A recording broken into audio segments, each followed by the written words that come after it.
এইখন হৈছে শক্তি যাত্ৰা। ইয়াৰ ফ্ৰণ্ট লুক দেখাই দিছোঁ। আৰু বাছৰ বডি হৈছে আপোনাৰ আমাৰ, আৰু এইখন যায় গুৱাহাটী টু বৰপেটা হয় বঙাইগাঁও লাষ্ট কোকৰাঝাৰ। ইয়াত দেখিছে ধুনীয়া ৰেড কালাৰৰ বাছ। আৰু আউটাৰ লুক দেখাই দিছোঁ ইয়াত। AC বাছ হয় এইখন, AC লাক্সাৰী কোচ 2x2। এইখন হৈছে অশোক লিলেণ্ডৰ বাছ। ৱেলকাম গাইজ, এণ্ট্ৰি কৰিছোঁ ভিতৰত। ইয়াত দেখাই দিছোঁ শক্তি যাত্ৰা বাছৰ ইণ্টেৰিয়ৰ ধুনীয়া লাগিছে। 2x2 চিটাৰ হয় আৰু ছিংগল চিট এখনে আছে ইয়াত। কেবিনৰ ওচৰত। আৰু ইয়াত পেচেঞ্জাৰ উঠি আহিছে ভিতৰত।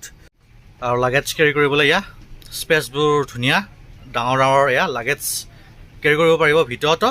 আৰু স্কুল বেগো আছে আৰু ফেনৰ অপশ্যন আছে। বাছখন হৈছে AC আৰু চিটৰ নম্বৰবোৰ ইয়াৰ ওপৰত আছে ৰেড কালাৰৰ, দেখাই দিছোঁ। আৰু বাছখন যাব 1:30, 1:30 বজাত যাব। এতিয়াও অলপ টাইম আছে। এতিয়া চিটৰ কোৱালিটিবোৰ দেখাই আছোঁ বলক।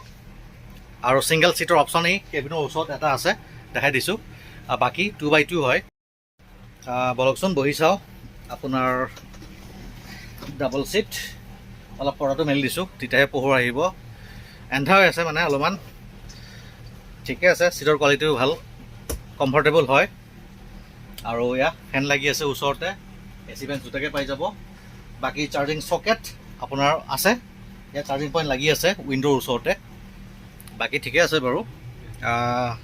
পুছবেক চিট হয় আৰু ৱাটাৰ বটল হোল্ডাৰ লাগি আছে। আৰু ইয়াত চিটৰ পকেটবোৰ কিছুমান ছিঙি আছে আৰু এটাতো এয়া লাগি আছে এনে, কিন্তু ইউজলেছ হৈ আছে আৰু এইবিলাক ৰিপেয়াৰিং কৰিব লাগিব। বাকী এনে চিটটো বেয়া নহয়, বহিবলৈ ভাল। এখন যায় গুৱাহাটী টু লাষ্ট কোকৰাঝাৰ। লগত আছে ষ্টাফ দাদা। এতিয়া বাছৰ বিষয়ে সুধিম। দাদা অলপ টাইম টেবুলটো কৈ দিবচোন। মানে আমাৰ ৰাতিপুৱা 6:45 কোকৰাঝাৰৰ পৰা তাৰ পৰা আহে ন? তাৰ পৰা আহোঁ আৰু ইয়াত আহি পাওঁ 11:45। 11:45। অ'কে। তাৰপিছত কেইটা বজাত গৈ পাব? এতিয়া কেইটা বজাত ওলাব? এতিয়া আমি 1:30 ওলাব ন? আৰু কোকৰাঝাৰৰ 6:45 যাই পাওঁ। 6:45 ন?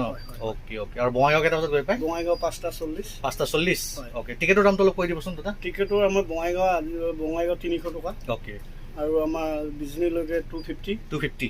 আৰু কোকৰাঝাৰলৈকে 350। 350। আউটাৰ লুক দেখাই আছোঁ এয়া। অ'কে, ভালকৈ যাব। Happy journey. বেক কৰিলে এয়া ওলাই আছে এতিয়া গুৱাহাটী SBTৰ পৰা।